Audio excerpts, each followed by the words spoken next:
बस शुरू कर दीजिए।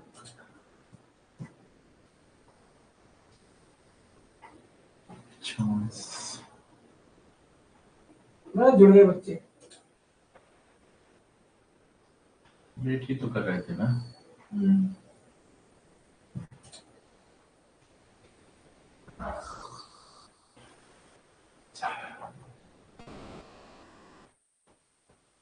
पेज नंबर दे दिया कर कितने तक हो गया है। चेक कर लेंगे। जहाँ लिखते हुए थोड़ा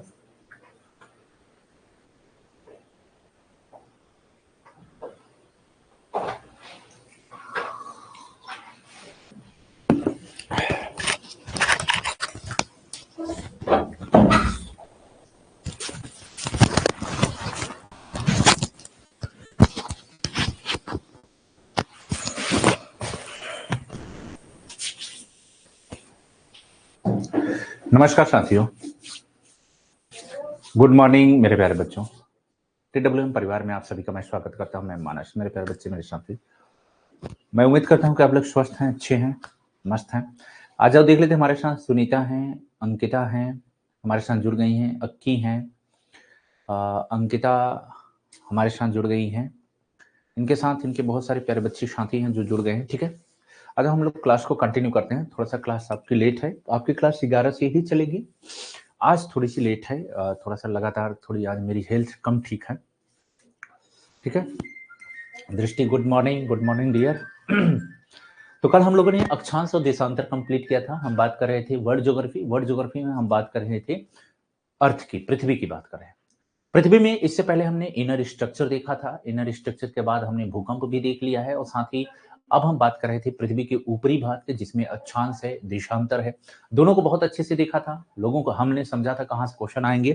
आज का जो हम लोगों का टॉपिक है वो विषुवत रेखा यानी भूमध्य रेखा। इससे संबंधित जो कंसेप्ट होगा, सारी चीजों को हम लोग समझेंगे। जो फैक्चुअल चीजें होंगी उसको भी हम लोग देखेंगे। ठीक है, आगे आपका जो एमसीक्यूज है वे भी सारी चीजें शामिल रहेंगी। जैसे जैसे चैप्टर समाप्त होता जाएगा एक पूरा, उसके बाद पूरा एक साथ एमसीक्यूज भी हम लोग कंप्लीट करते हुए आगे बढ़ेंगे। ठीक है, आजा देख लेते हैं। विषुवत रेखा या भूमध्य रेखा की बात करते हैं, और यहां से आपके एग्जाम में प्रश्न पूछा जाता है। देखो, ये आपका जो विषुवत रेखा या भूमध्य रेखा की बात करते हैं, तो इसको हम क्या कहते हैं? 0 डिग्री अक्षांश। ये क्या कहते हैं बच्चा? 0 डिग्री अक्षांश कहते हैं इसको। ठीक है, ये जो 0 डिग्री अक्षांश है, इसी को हम क्या कहते हैं? भूमध्य रेखा कहते हैं। क्या कहते हैं? भूमध्य रेखा कहते हैं, इक्वेटर कहते हैं, या विषुवत रेखा भी कहा जाता है। ये जानना हमारे लिए ठीक है। अब यहां से रिलेटेड कुछ कंसेप्ट को हम लोग समझेंगे, उसके बाद इसकी जो बातें होंगी उसको समझेंगे। ज्योग्राफी में जब बात होती है विषुवत रेखा की, तो यहां से कई तरह से क्वेश्चन पूछे जाते हैं। पहला क्वेश्चन पूछा जाता है, कुछ कंसेप्चुअल क्वेश्चन पूछे जाते हैं और कुछ फैक्ट क्वेश्चन पूछे जाते हैं। तो विषुवत रेखा से संबंधित जो कंसेप्चुअल क्वेश्चन है, पहले मैं उसको डिस्कस कर लेता हूं। उसके बाद यहाँ पे फैक्ट से संबंधित जो इंफॉर्मेशन है उसको भी हम लोग डिस्कस कर लेंगे। ठीक है, तो आज देख लेते हैं। तो जो विषुवत रेखा होती है, जिसे इक्वेटर कहते हैं, भूमध्य रेखा कहते हो आप, यह पृथ्वी को दो भागों में डिवाइड करती है। पृथ्वी को क्या करती है?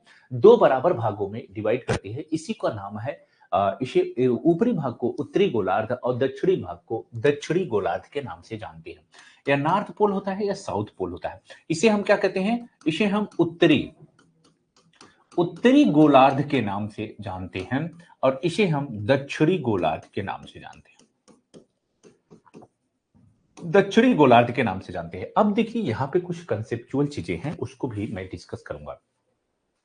जो इक्वेटर होता है, जो भूमध्य रेखा होता है, भूमध्य रेखा का ये जो पार्ट होता है, एक बात आपको ध्यान में रखना है। जो सूर्य होता है, सूर्य की जो किरणें हैं, अगर हम सन की बात करें तो सूर्य की किरणें इक्वेटर पे क्या होती हैं? सूर्य की किरणें इक्वेटर पे लंबवत पड़ती हैं। परिणाम स्वरूप ये होता है कि भूमध्य रेखा पे पूरे वर्ष भर तापमान लगातार अधिक बना हुआ रहता है।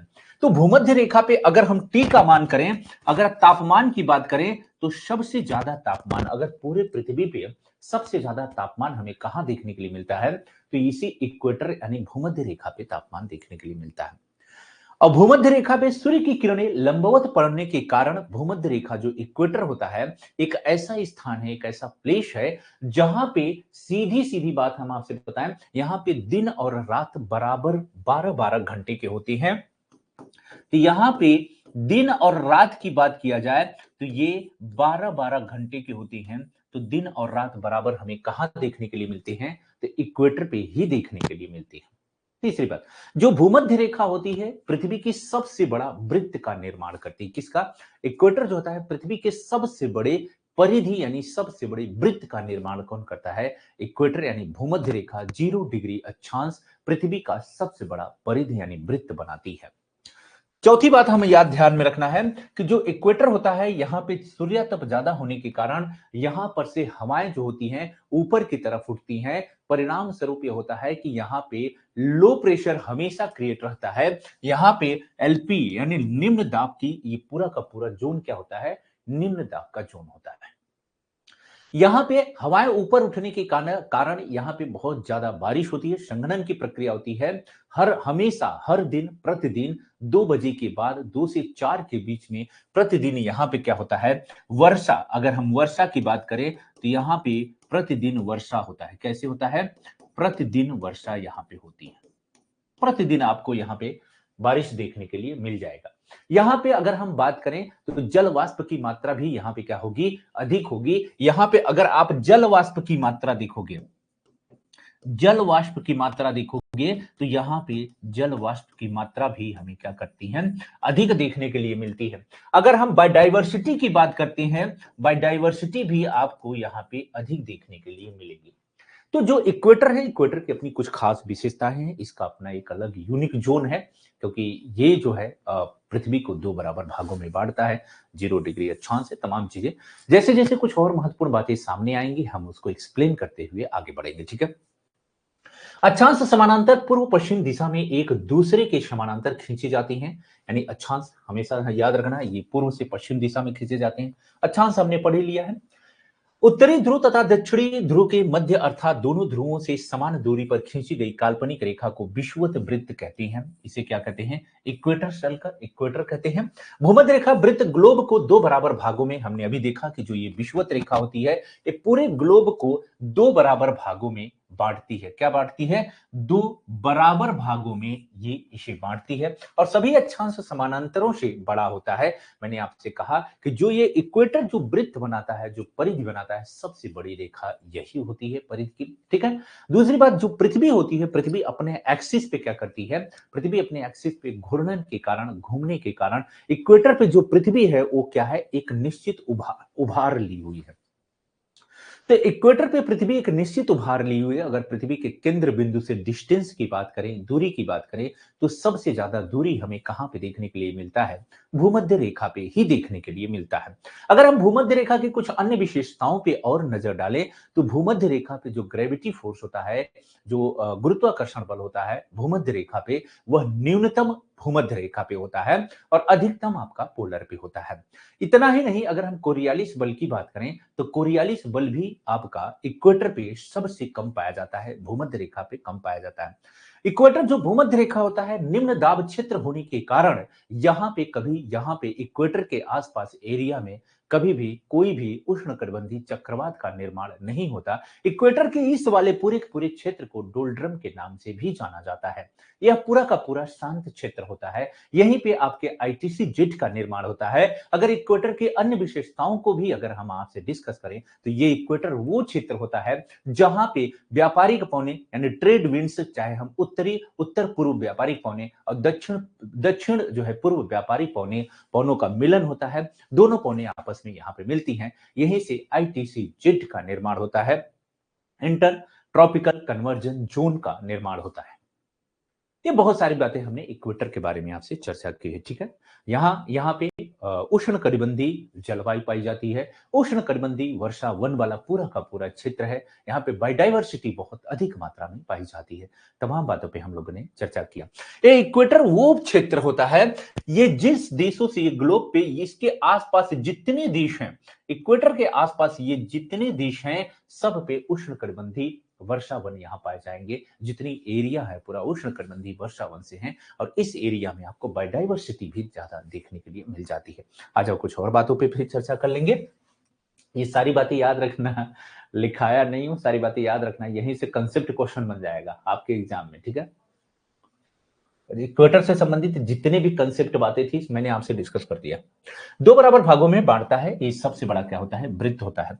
विषुवत रेखा से ध्रुवों की ओर जाने पर अक्षांशों की लंबाई उत्तरोत्तर घटती चली जाती है। कह रहा है कि जब विषुवत रेखा से आप पोलर की तरफ जाओगे तो अक्षांशों की जो लंबाई है वह घटती चली जाती है। तो बिल्कुल ये सही बात है। तो जैसे जैसे आप इक्वेटर से पोल की तरफ जाओगे वैसे वैसे जो अक्षांश हैं, जो वृत्त हैं, जो परिधि हैं, छोटे छोटे बनते चले जाएंगे, यानी जो परिधि होती हैं उनकी लंबाई कम होती चली जाएगी। तो बिल्कुल है, छोटे छोटे वृत्त बनते चले जाएंगे। कुछ कंसेप्ट है तो बिल्कुल हमें क्या करना है, ध्यान में रखना है। आगे देख लेते हैं।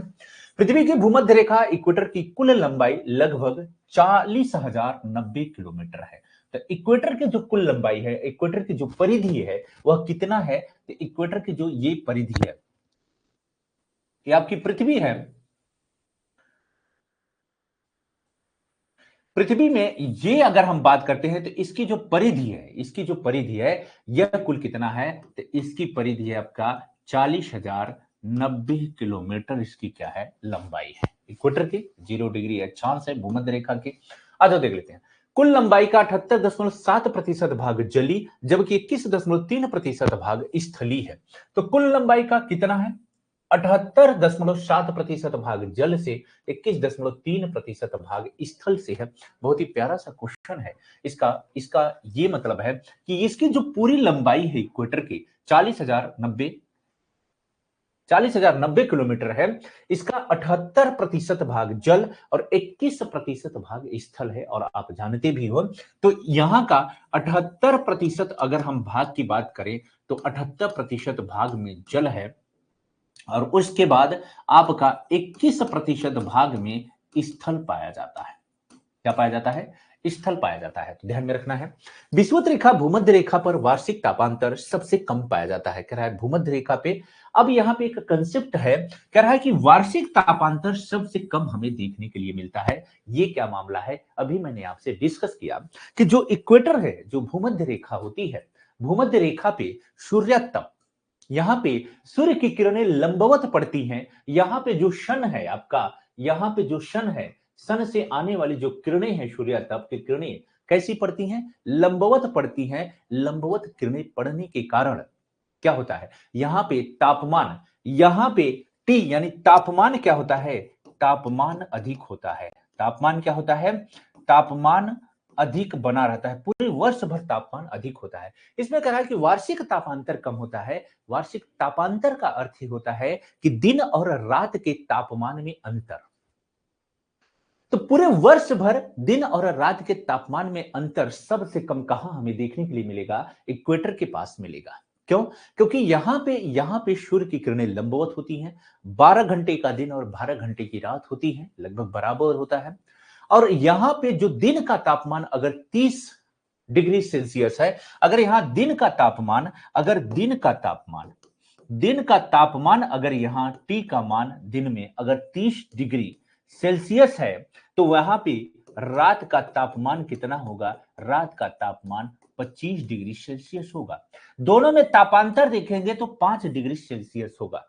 इससे ज्यादा यहां तापांतर आपको देखने के लिए नहीं मिलेगा। सबसे कम पूरे पृथ्वी पे, पूरे ग्लोब में अगर सबसे कम हमें तापांतर देखने के लिए मिलता है तो कहां देखने के लिए मिलता है, इक्वेटर यानी भूमध्य रेखा पे देखने के लिए मिलता है। सवाल उठता है कि तापांतर को अन्य कंपेयर समझते हैं, जैसे हम लेते हैं रेगिस्तान। रेगिस्तान की अगर हम बात करें तो आपने देखा होगा, रेगिस्तान में अगर दिन का तापमान 50 डिग्री सेल्सियस है तो रात का तापमान यहां पे 10 डिग्री सेल्सियस हो जाता है। तो 10 डिग्री सेल्सियस हो जाता है। अगर यहां पे तापांतर देखोगे तो यहां पे 40 डिग्री सेल्सियस का तापांतर निकल के आता है। क्या, तापांतर। तो यहां पे आपको तापांतर बहुत ज्यादा देखने के लिए मिल रहा है। यही बात इसमें समझा रहा है कि अगर हम ग्लोब की बात करें, पृथ्वी की बात करें, पृथ्वी पे विभिन्न प्रकार के उच्चावच हैं, विभिन्न प्रकार के अक्षांश हैं, विषुवत रेखाएं हैं। सबसे कम तापांतर हमें कहां देखने के लिए मिलेगा, सबसे कम तापांतर हमें कहां देखने के लिए मिलता है, इक्वेटर पे। जैसे अब यहां सवाल उठता है कि यहां पे प्रश्न कैसे बनेगा, क्वेश्चन कैसे बनेगा। जैसे क्वेश्चन ऐसे बनेगा, कथन और कारण का अगर इसी तापांतर पे क्वेश्चन हमें बनाना हो तो देखो कैसे प्रश्न बन जाएगा आपका। क्वेश्चन बनेगा यहां पे एक प्यारा सा, जैसे प्रश्न बन गया आपका,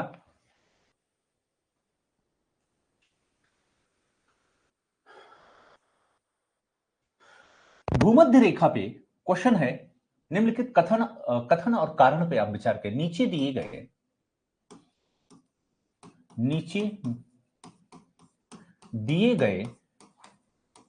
कथन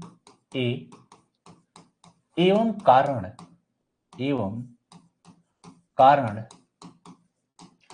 आर पर विचार करें।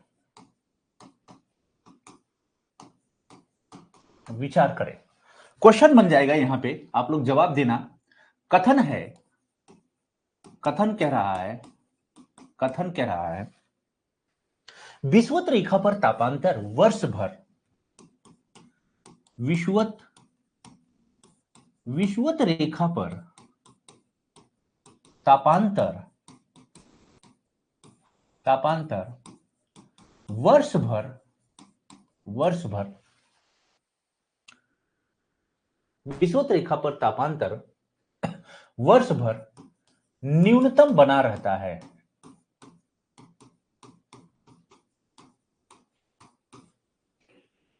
या विषुवत रेखा पर वार्षिक तापांतर न्यूनतम होता है। थोड़ा सा और सेंटेंस को बेहतर कर देते हैं। विषुवत रेखा पे वार्षिक तापांतर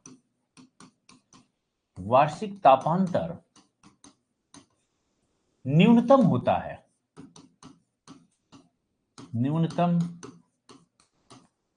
है। यह कथन है। कारण यहां पे पूछ रहा है, कारण है विषुवत रेखा पे सूर्यातप सर्वाधिक होता है। सूर्य के विषुवत रेखा पर या विषुवत रेखा पर सूर्य की किरणें लंबवत पड़ती हैं। विषुवत रेखा पर या सूर्यातप अधिक होता है। सूर्यातप यानी सोलर रेडिएशन, सूर्यातप अधिक होता है। अब यहां पे आपको जवाब देना है। कूट के माध्यम से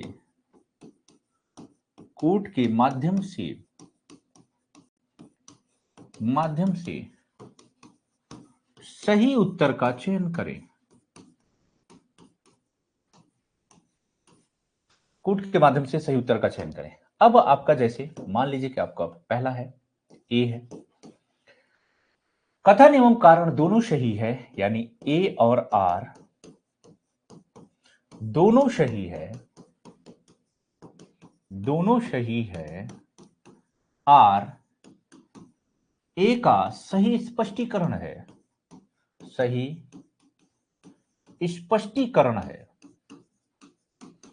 ठीक है, बहुत सारे ऐसे विकल्प होते हैं, फिर सही स्पष्टीकरण नहीं है।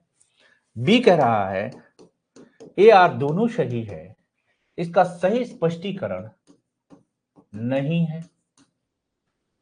सी कह रहा है ये सही, आर गलत है।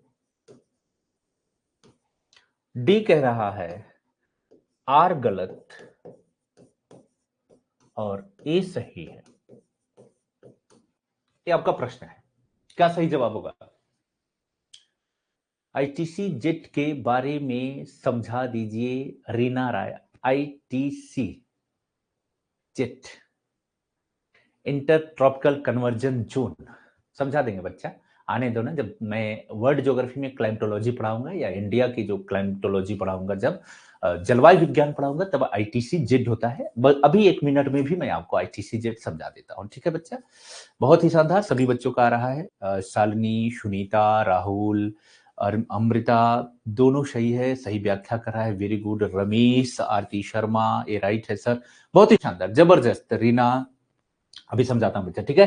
तो ये सभी देखो कैसे, मैं सिर्फ ये कहने का मतलब है कि देखो लाइन तो वही है ना जो मैं आपको समझा रहा हूं, लेकिन क्वेश्चन बन गया कथन कारण का। अगर आपने कंसेप्ट नहीं समझा है तो आप क्या इस प्रश्न को सॉल्व कर सकते हो? नहीं सॉल्व कर सकते, किसी कीमत पे नहीं सॉल्व कर सकते अगर आपको कंसेप्ट नहीं पता है। तो यहाँ पे चीजें हम लोग कंसेप्ट को भी देखते हुए क्या कर रहे हैं, आगे बढ़ रहे हैं। तो यहाँ पे विषुवत रेखा पे वार्षिक तापांतर न्यूनतम होता है क्योंकि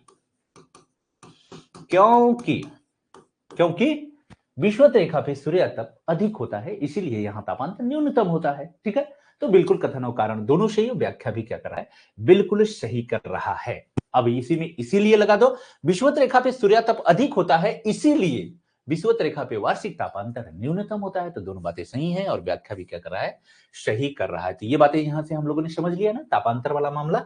आगे देख लेते हैं, चलो आईटीसी जेड समझ ले बच्चा, आईटीसी जेड समझना है ना, अभी बस अगले पेज पे समझाता हूं। ठीक है, यहाँ पे स्पेस कम है। ठीक है, तापांतर से कम पाया जाता है, अर्थात यहां वर्ष भर सूर्य की किरणें लगभग लंबवत पड़ने से, देखो तापांतर कम पाया जाता है, अर्थात कारण अब दे रहा है कि यहां पे सूर्य की किरणें लगभग लंबवत पड़ने से उच्च एवं निम्न तापमान में ज्यादा अंतर नहीं आ पाता, यानी यहां पे सूर्य तप अधिक होता है। इन क्षेत्रों में कोई भी शीत ऋतु नहीं होती, एकदम नोट कर लेना कि जो विषुवत रेखा होता है, जो इक्वेटर होता है, यहां पे कोई शीत ऋतु नहीं होती। शीत ऋतु क्यों नहीं होती? अरे मेरा बच्चा, पूरा का पूरा कर्क और मकर के बीच में कौन सा जोन होता है? ट्रॉपिकल जोन होता है, उष्ण कटिबंध होता है। उष्ण का मतलब ही क्या होता है? उष्ण का मतलब ही होता है गर्म। उष्ण का मतलब क्या होता है? गर्म। शीतोष्ण, शीत का मतलब होता है ठंडा। तो उष्ण, ये पूरा का पूरा जो बेल्ट होता है, यहां पे सूर्य की किरणें लंबवत पड़ती हैं, परिणाम स्वरूप यह स्थान क्या होता है? यह स्थान गर्म होता है। अच्छा, एक चीज कभी याद रखो कि सूर्य की किरणें लंबवत पड़ती हैं तो तापमान कैसे ज्यादा होगा? अरे मेरा बच्चा, ऐसे देखो, जब सूर्य की किरणें लंबवत और तिरछी, यानी जब एक निश्चित कोण पे पड़ती हैं, तो इसमें फर्क क्या होता है? देखो यहीं पे समझ लेना। अब यहां पे देखो, जैसे सूर्य की किरणें यहां पे सीधी लंबवत पड़ी, जब कोई किरण लंबवत पड़ती है किसी भी स्थान पे, किसी भी स्थान पे जब कोई किरण लंबवत पड़ेगी, तो वह न्यूनतम क्षेत्रफल को ग्रहण करेगी। क्या करेगी? न्यूनतम क्षेत्रफल को ग्रहण करेगी। जैसे मान लीजिए कि यह किरण पड़ी और इस क्षेत्र को इसने ग्रहण किया, और यहां पे इस क्षेत्र के तापमान को इसने क्या किया? बढ़ा दिया। और कोई किरण जब लंबवत पड़ती है, तो यह न्यूनतम क्षेत्रफल को ग्रहण करती है। क्या करती है? न्यूनतम क्षेत्रफल को ग्रहण करती है। और जब यही किरण, अब जब यहां पे सूर्य की किरणें कैसे पड़ेंगी? ऐसे पड़ेंगी, एक निश्चित कोण पे। तो जब ये किरणें जब तिरछी पड़ेंगी, तो जब किरणें तिरछी पड़ती हैं, तो यह क्या करती हैं? फैलती हैं और अधिकतम क्षेत्रफल को ग्रहण करती हैं। तो जब कोई भी किरण लंबवत पड़ेगी और न्यूनतम क्षेत्रफल को धारण करेगी, तो उसका तापमान ज्यादा हो जाएगा, क्योंकि एक निश्चित तापमान जो किरण में सोलर रेडिएशन में जो तापमान है, वह जब न्यूनतम क्षेत्रफल को धारण करेगा तो उसका तापमान बढ़ा देगा।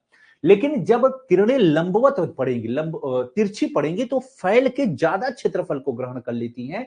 परिणाम स्वरूप उस किरण में जो तापमान है, वह बड़े क्षेत्रफल में फैल जाता है। तो वहां पे क्या हो जाएगा? तापमान कम हो जाएगा। यही कारण है कि पृथ्वी चूंकि गोल है, तो यहां पे सूर्य की किरणें इतने भाग पे सूर्य की किरणें लंबवत पड़ती हैं, कहां से? कर्क और मकर के बीच में। उसके बाद किरणें कैसी होती चली जाती हैं? तिरछी किरणें होती जाएंगी, क्योंकि पृथ्वी क्या है? अंडाकार है, गोल टाइप की है। तो किरणें क्या होंगी? तिरछी होने के कारण वह ज्यादा क्षेत्रफल को ग्रहण करती हैं और तापमान कम होता चला जाएगा। यही कारण है कि जैसे जैसे इक्वेटर से आप पोलर की तरफ जाओगे, ध्रुवों की तरफ जाओगे, तापमान कम होता जाएगा।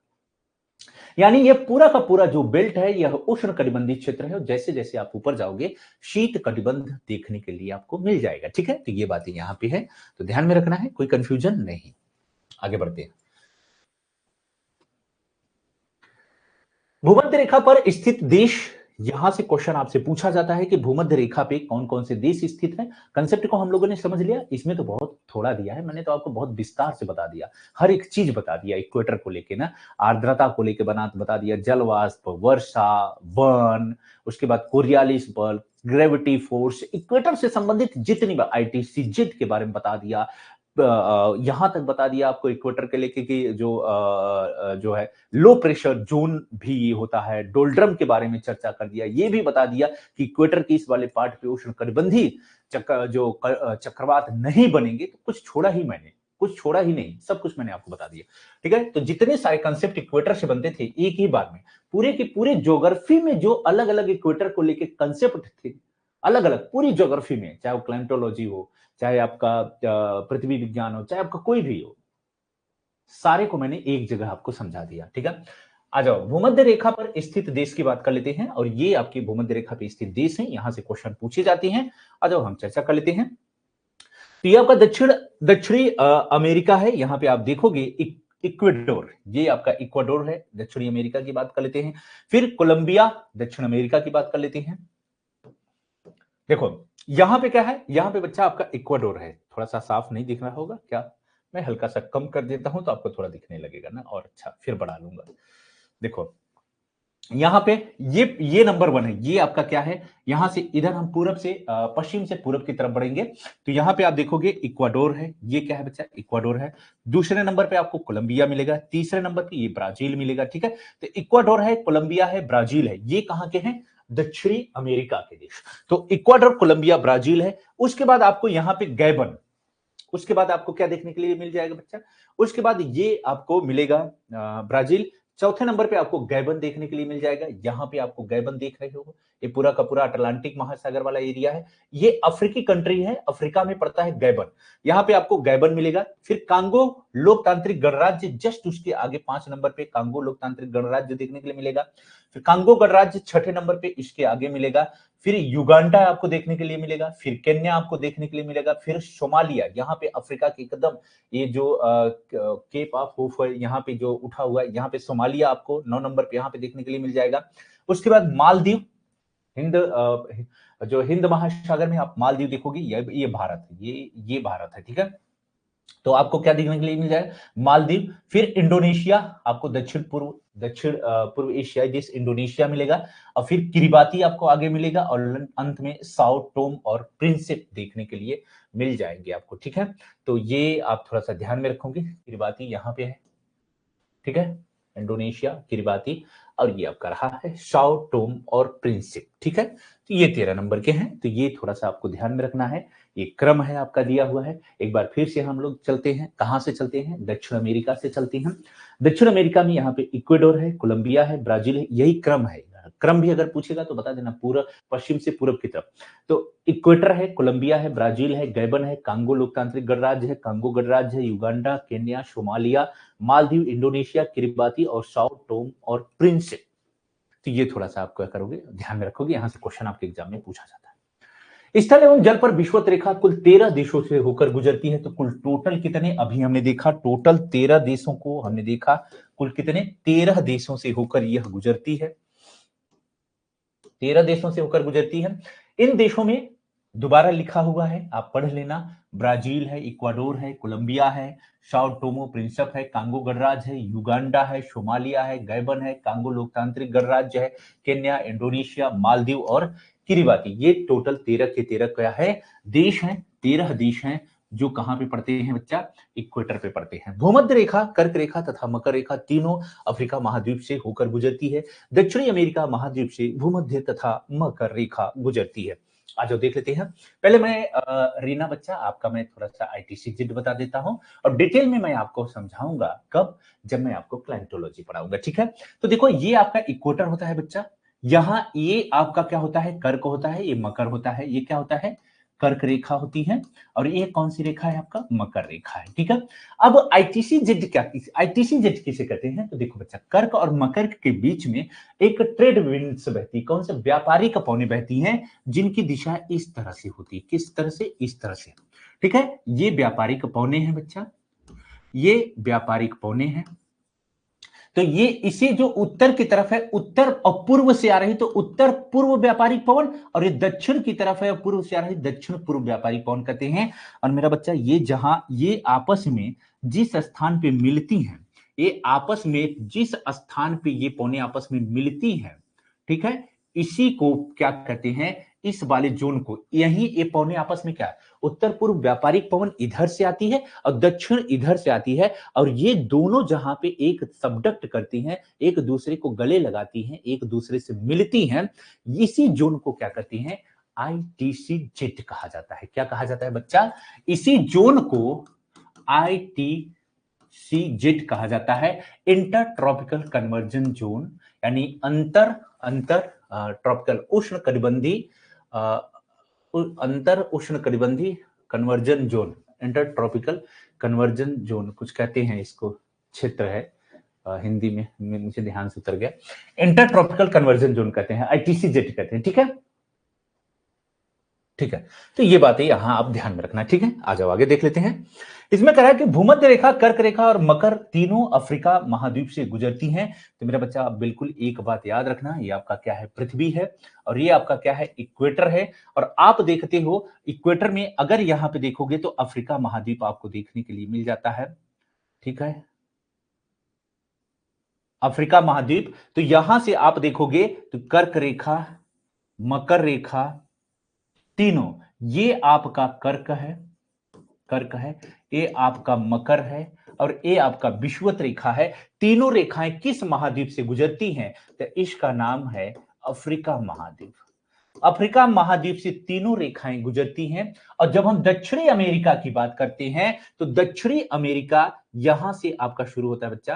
तो दक्षिणी अमेरिका यहां से आपका ऐसे शुरू होगा, ऐसे शुरू होता है। और यहां पे आप देखोगे तो यहां से दो रेखाएं गुजरती हैं, कर्क रेखा नहीं गुजरती है। दक्षिणी अफ्रीका महाद्वीप से कौन कौन? ये दक्षिणी अमेरिका है। दक्षिणी अमेरिका से दो रेखाएं गुजरती हैं, एक भूमध्य रेखा और दूसरा कौन सी रेखा गुजरती है? मकर रेखा गुजरती है। कौन गुजरती है? मकर रेखा गुजरती है ना। तो थोड़ा सा ध्यान में रखोगे, यही बात कहा गया है। भूमध्य रेखा, कर्क और तीनों रेखाएं किस, कई बार क्वेश्चन आता है कि भूमध्य रेखा, कर्क रेखा और विषुवत रेखा, तीनों रेखाएं किस महाद्वीप से गुजरती हैं? तो अफ्रीका महाद्वीप से गुजरती हैं। और सवाल उठता है कि कभी कभी कि मकर रेखा और जो है भूमध्य रेखा कहां से गुजरती हैं? तो ये दक्षिणी अमेरिका से होकर गुजरती हैं। कोलंबो लगभग अगर हम बात करें तो इतने डिग्री उत्तरी अक्षांश पे, जकार्ता इतने पे है, तो ठीक है। कोलंबो 6 डिग्री, ये डिग्री रखना बच्चा, 60 क्योंकि टाइपिंग के दौरान होता है। 6 डिग्री 55 मिनट 30 सेकंड उत्तरी अक्षांश पे कोलंबो है। अगर हम जकार्ता की बात करते हैं, इंडोनेशिया, तो ये 6 डिग्री 12 मिनट दक्षिणी अक्षांश पर। मनीला की बात किया जाए तो 14 डिग्री 35 मिनट 30 सेकंड उत्तरी अक्षांश पर। और सिंगापुर की बात किया जाए तो यह 1 डिग्री 21 मिनट उत्तरी अक्षांश पर अवस्थित है।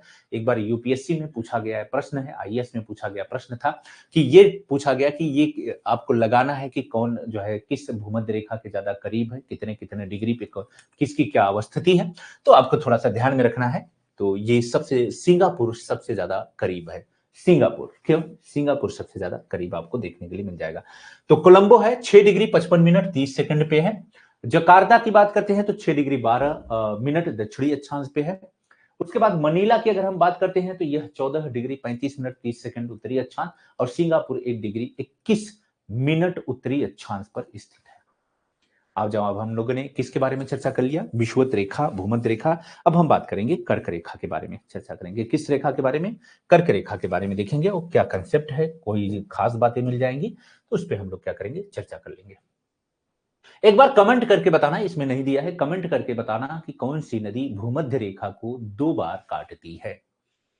भूमध्य रेखा, विषुवत रेखा को कौन सी नदी 2 बार काटती है? एक बार कमेंट करके बताना। तो आप लोग एक बार कमेंट करके बताना, कौन सी नदी विषुवत रेखा को 2 बार काटती है। ठीक है, आगे बढ़ते हैं। अब हम लोग देखेंगे कर्क रेखा। किसकी बात करेंगे? कर्क रेखा की बात करेंगे। ये आपकी पृथ्वी है, ये आपका इक्वेटर है बच्चा। इसे क्या कहते हैं? इसे कर्क रेखा कहते हैं। इसे कौन सी रेखा कहते हैं? इसे हम कर्क रेखा कहते हैं, ट्रॉपिक ऑफ कैंसर कहते हैं, कर्क रेखा कहते हैं। और यह आपका 23.5 डिग्री अक्षांश पर स्थित है। कितने अक्षांश पे स्थित है? 23.5 डिग्री अक्षांश पे है। ठीक नीचे इसे क्या कहते हैं? मकर रेखा कहते हैं। और ये भी आपका 23.5 डिग्री दक्षिणी गोलार्ध में स्थित है। तो जब हम कर्क रेखा की बात करते हैं तो कर्क रेखा एक 23.5 डिग्री अक्षांश पर स्थित एक काल्पनिक रेखा है। कर्क रेखा और मकर रेखा का निर्धारण क्यों 23.5 डिग्री पे किया गया? कांगो, बहुत बढ़िया। माही तो पिटोगी, माही नदी, ये तो अब हम बात करेंगे जब कर्क रेखा की, तो कर्क रेखा को काटती है ना, कांगो।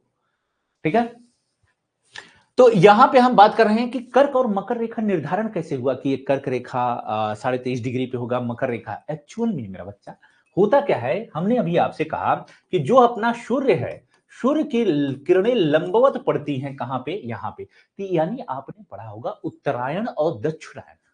पृथ्वी एकदम पूरी तरह से गोल नहीं है और ना ही जिस तरह बनी है ऐसी है। पृथ्वी अपने एक्सिस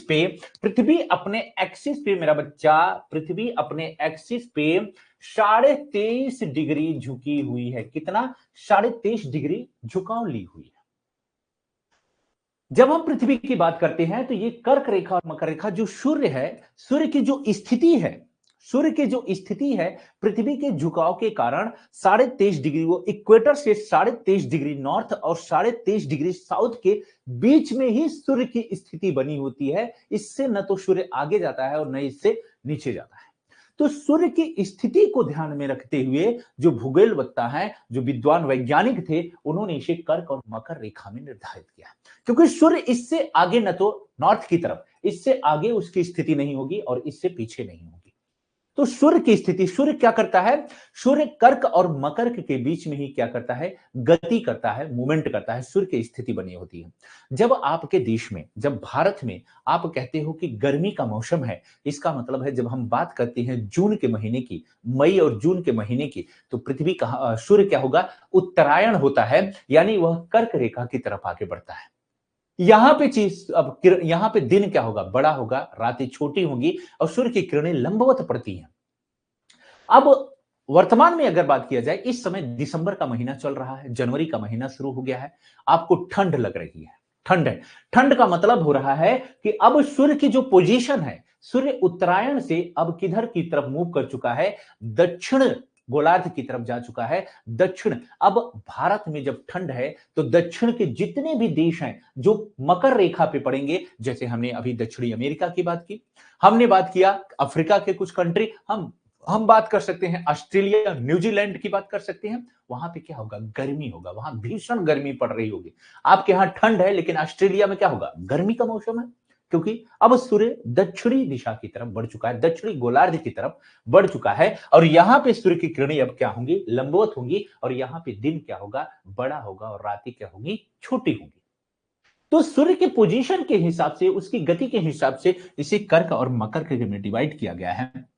अब आ जाओ हम कर्क रेखा पे कुछ और बातें चर्चा कर लेते हैं। तो कर्क रेखा क्या होता है? एक काल्पनिक रेखा खींची गई है, 23.5 डिग्री पे पड़ता है। इसके बाद सूर्य की ये लास्ट पोजीशन होती है, इसी के बीच सूर्य गति करता रहता है। अब जब कर्क रेखा देख लेते हैं, अब हम कर्क रेखा की बात करते हैं, तो जब हम कर्क की बात करते हैं तो ये आप जानते हो उष्णकटिबंधीय जो क्षेत्र होता है, उष्णकटिबंधीय क्षेत्र को ये एक उत्तरी गोलार्ध में इस सीमा का निर्धारण करता है कर्क रेखा। कर्क रेखा पे सूर्य की किरणें लंबवत पड़ती है, ठीक है। आ जाओ देख लेते हैं और कुछ बातें होंगी। कर्क रेखा से संबंधित एक क्वेश्चन और बताना, कर्क रेखा को 2 बार कौन सी नदी काटती है? तब अभी आपका जवाब आया था, माही नदी 2 बार काटती है, ठीक है। आगे देख लेते हैं कुछ और बातें। उत्तरी गोलार्ध में 23.5 डिग्री उत्तरी अक्षांश रेखा को कर्क रेखा कहा जाता है। पृथ्वी के अच्छी झुकाव, अभी मैंने वही बताया आपको, 23.5 डिग्री अच्छी झुकाव 23.5 डिग्री तथा परिक्रमण के कारण पृथ्वी के उत्तरी गोलार्ध में उत्तरी अक्षांश पर स्थित कर्क रेखा 21 मार्च से सूर्य की ओर उन्मुख होना प्रारंभ हो जाता है। अपने ये झुकाव अपने एक्सिस के कारण ही ऐसा होता है, उसके झुकाव के कारण होता है। 23.5 डिग्री झुकी हुई है, ठीक है। तो 21 मार्च से ये उधर झुकाव शुरू हो जाता है। आपने देखा होगा, मैं एक चीज बताऊं आपसे, आपने देखा होगा हमारे यहाँ 14 तारीख को मनाया जाता है मकर संक्रांति। क्या मनाया जाता है? मकर संक्रांति मनाया जाता है। मकर संक्रांति में हम लोगों के गांव के जो बुजुर्ग हैं वो कहते हैं कि अब दिन बड़ा होगा और ठंड धीरे धीरे कम होना शुरू हो जाएगी। मकर संक्रांति ये वही मकर रेखा है, यानी अब सूर्य यहां से इधर मूव करना शुरू होता है, उत्तरायण दिशा की तरफ शुरू हो जाता है, ठीक है। तो ये थोड़ा सा आपको ध्यान में रखना है। 21 मार्च से सूर्य की इस ओर उन्मुख होना प्रारंभ हो जाता है ये। उसके बाद 3 माह बाद 21 जून को कर्क रेखा सूर्य के ठीक सामने होती है, अर्थात इस तिथि को सूर्य कर्क रेखा पर लंबवत चमकता है। और आप देखे होंगे इसीलिए भारत में 21 मार्च सबसे बड़ा दिन माना जाता है और सबसे बड़ा दिन होता है और सबसे छोटी रात 21 मार्च को होती है और 21 जून को, और 21 जून को योग दिवस मनाने का निर्णय लिया गया था, ठीक है। तो ये वही बात है। तो 21 मार्च से जो कर्क रेखा होती है सूर्य की तरफ उन्मुख होना शुरू होती है और ये झुकते झुकते 21 जून यानी 3 महीने में 21 जून को पूरी तरह से सूर्य ये कर्क रेखा होगी और सूर्य की किरणें सीधा लंबवत कर्क रेखा पे पड़ती हैं। परिणाम क्या होता है, लंबवत पड़ने के कारण यहाँ पे सबसे बड़ा दिन होगा और आपकी जो परछाई होती है सबसे छोटी होती है। कब? आपकी परछाई सबसे छोटी कब होगी पूरे वर्ष में? 21 जून को सबसे छोटी परछाई होगी आपकी, क्योंकि सूर्य की किरणें क्या होती हैं, ठीक आपके सर पे होती हैं, लंबवत होती हैं। ठीक है, तो सबसे बड़ा दिन, सबसे छोटी रातें होती हैं। ये सारी बातें हमने यहां से देख ली। आगे देख लेते हैं कुछ बातें। चमकता है 21 जून की इस तिथि को कर्क संक्रांति या ग्रीष्म अयनात कहा जाता है। तो ग्रीष्म अयनात कब होता है या कर्क संक्रांति 21 जून को होता है। कर्क रेखा विश्व के जिन देशों से होकर गुजरती है वे इस प्रकार है। एक क्वेश्चन पूछा जाता है कि जो कर्क रेखा है वह किन किन देशों से होकर गुजरता है, ये एक प्रश्न आपसे पूछा जाता है। इसके बारे में देख लेते हैं। आज देख लेते हैं कर्क रेखा किन किन देशों से होकर गुजरता है। एक क्वेश्चन आपसे पूछा जाता है, बहुत ही अच्छा सा प्रश्न बनता है। तो विश्व के जिन देशों से होकर गुजरता है वे इस प्रकार है। पहला हवाई, तो ये ध्यान में रखना है आपको, क्या है, हवाई द्वीप यूएसए, वेस्टर्न सहारा, बहामास, मारिटानिया, अल्जीरिया, लीबिया, मिस्र, भारत, म्यांमार, ओमान, मैक्सिको, माली, नाइजर, सऊदी अरब, संयुक्त अरब अमीरात, बांग्लादेश, चीन, ताइवान, यह चार्ट की सुदूर उत्तरी सीमा को स्पर्श करते हुए गुजरती है। तो ये आपको थोड़ा सा ध्यान में रखना होगा कि कर्क रेखा इन देशों से होकर गुजरती है। तो आपको याद रखना होगा 1 2 3 4 5 6 7 8 9 10 11 12 13 14 15 16 17 18 19 20 बहुत सारे देशों को स्पर्श करती है। तो एक बार फिर से देख लेते हैं। कर्क रेखा हवाई द्वीप यूएसए के अधीन आता है। हवाई द्वीप, वेस्टर्न सहारा, बहामास, मारिटानिया, अल्जीरिया, लीबिया, मिस्र, भारत, म्यांमार, ओमान, मैक्सिको, माली, नाइजर, सऊदी अरब, संयुक्त अरब अमीरात, बांग्लादेश, चीन, ताइवान, चाड, यहां से ये जो है कर्क रेखा गुजरती है। तो आपको ध्यान में रखना है। कई बार क्वेश्चन मैक्सिको को लेकर पूछा गया है, कई बार क्वेश्चन मैक्सिको को लेकर पूछा गया है। भारत के लिए तो पूछा ही जाता है, भारत से संबंधित तो पूछा ही जाता है। ओमान थोड़ा सा आपको ध्यान में रखना है, ओमान याद रखना है। नाइजर, माली वगैरह को लेके पूछता है, नाइजर, माली, संयुक्त अरब अमीरात, बांग्लादेश, चीन। ताइवान को लेके कई बार पूछता है, ताइवान है, चाड है। तो थोड़ा सा आप कुछ बातों को ध्यान में रखना। अल्जीरिया वगैरह है, मारिटानिया है, मारिटानिया को आप ध्यान में रख सकते हो। तो ये कुछ है कर्क रेखा, थोड़ा सा ध्यान में रखना। यहां से जो है आपके एग्जाम में प्रश्न पूछा जाता है, फैक्चुअल इंफॉर्मेशन है। इसमें हम आप कुछ नहीं कर सकते, इसको आपको सीधा लिखना है और याद करना है। ठीक है, लिखना है, याद करना है, और कोई इसमें कोई तरीका है नहीं। मकर संक्रांति 22 दिसंबर को उस समय होती है जब मकर रेखा पर सूर्य की किरणें लंबवत चमकती हैं। मकर संक्रांति कब होती है? तो यहाँ पे 22 दिसंबर को होती है और इस समय सूर्य की किरणें लंबवत पड़ती हैं। क्या पड़ती हैं? सूर्य की किरणें लंबवत पड़ती हैं। यानी 22 दिसंबर को भारत में सबसे छोटी रात हुई है। भारत में सबसे छोटी रात 22 दिसंबर को हुई है। और सबसे बड़ा दिन अगर हम बात करें तो ऑस्ट्रेलिया में सबसे बड़ा दिन हुआ। सबसे छोटी रात ऑस्ट्रेलिया में, माफ करना मुझे, ऑस्ट्रेलिया में सबसे छोटी रात 22 दिसंबर को हुई है और सबसे बड़ा दिन 22 दिसंबर को हुआ है। कहां पे? ऑस्ट्रेलिया में, क्योंकि उस समय सूर्य कहां पे है? ऑस्ट्रेलिया की तरफ है। ठीक है, पृथ्वी अपने अक्ष पे 23.5 डिग्री झुकी हुई है, इसलिए मकर रेखा पर जब 90 डिग्री सूर्य का उनताश कोण होगा, ठीक इसी समय कर्क रेखा पर 90 डिग्री -47 यानी 43 डिग्री का कोण बनेगा। और ये अपने आप में बहुत प्यारा सा क्वेश्चन है, एकदम याद रखना है कि जब 23.5 डिग्री पृथ्वी अपने अक्ष पे झुकी हुई है। अभी इस बात को मैं आपको थोड़ा सा समझा देता हूं। देखो होता क्या है, देखो ये पृथ्वी है, पृथ्वी इक्वेटर है, पृथ्वी का ये झुकाव है। देखो असल में होना तो ऐसे चाहिए, लेकिन पृथ्वी कैसी है? ऐसे झुकी हुई है। ये 23.5 डिग्री है, 23.5 डिग्री पृथ्वी का क्या है? झुका हुआ है, 23.5 डिग्री का कोण बनाती है। ठीक है, तो इसमें कह रहा है कि जब पृथ्वी पर यानी 23.5, इसलिए जब मकर रेखा पर 90 डिग्री पे सूर्य का उनताश कोण बनेगा, जब मकर रेखा, ये आपका मकर रेखा है, कर्क रेखा है, मकर रेखा पे जब सूर्य की किरणें लंबवत पड़ेंगी, यानी लंबवत का मतलब यहां पे 90 डिग्री का कोण बनाएंगे, 90 डिग्री का जब कोण बनाएंगे, तो उस समय अगर हम बात कहें कि कर्क रेखा पे कोण कितना बनेगा, कर्क रेखा पे किरणों का कोण कितना बनेगा ये कहा गया है। तो आप याद रखना 23.5 डिग्री और 23.5 कितना होता है? 47 डिग्री होता है। 23.5 और 37 कितना होता है? 47 डिग्री होता है। और 90 में से 47 घटा दोगे 43 डिग्री का कोण बनेगा। उस समय जो किरणें होंगी इस पे किस प्रकार का कोण बनाएंगी? 43 डिग्री का, 43 डिग्री का कोण यहां पे बनाएंगी। ठीक है, ये याद रखना। सूर्य की किरणें यहां पे लंबवत नहीं पड़ेंगी, कैसी पड़ेंगी? तिरछी पड़ेंगी, तिरछी पड़ेंगी। कितने डिग्री का कोण बनाएंगी? 43 डिग्री का कोण बनाएंगी। थोड़ी सी किरणें जो है तिरछी पड़ेंगी और 43 डिग्री का कोण बनाती है। ठीक है, निकालते कैसे हैं? बहुत ही आसान तरीका था इसका निकालने का, क्योंकि जितना है जैसे 23.5 को जोड़ दिया जाता है उसमें 47 और 90 में से 47 को घटा देंगे तो कर्क रेखा पे ऐसे ही एकदम सिंपल सा याद रख लेना। ऐसे सिंपल सा, जब सूर्य मकर रेखा पे लंबवत होता है तो कर्क रेखा पे किरणें कितने कोण बनाती हैं? 43 डिग्री का बनाती है। मकर रेखा कर्क रेखा से दूरी 23.5 प्लस 23.5 47 डिग्री।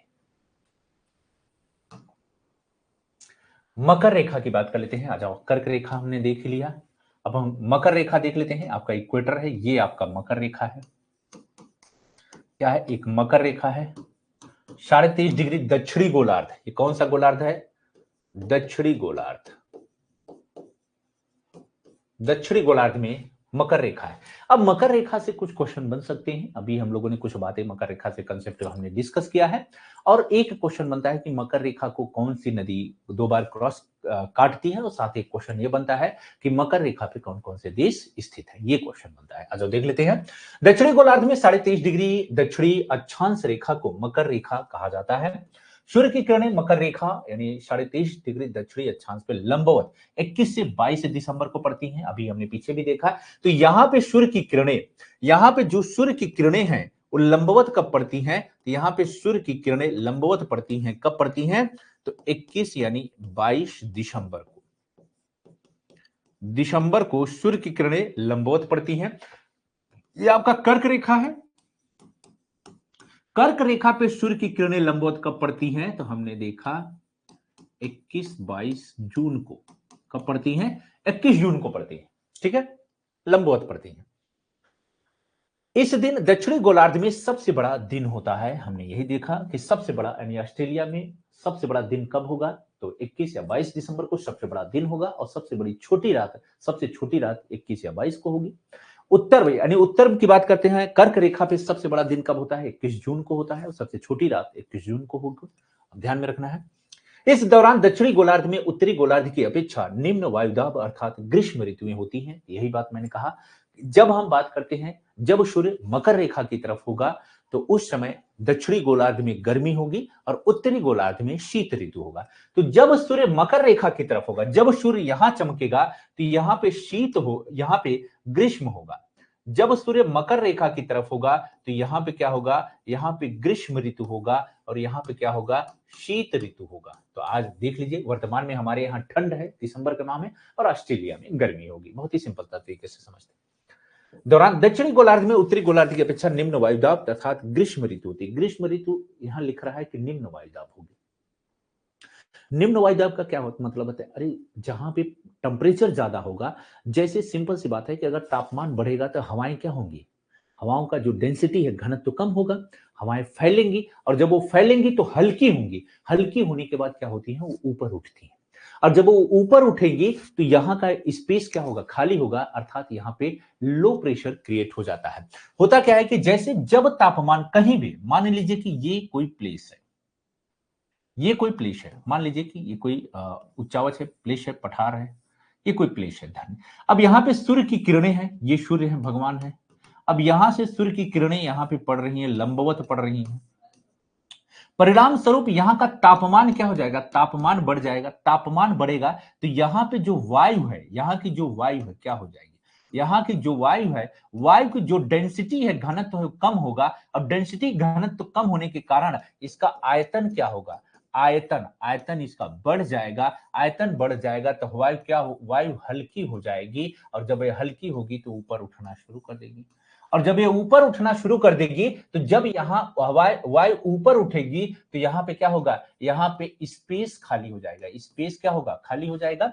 और जब खाली होगा तो परिणाम स्वरूप लो प्रेशर क्रिएट हो जाएगा।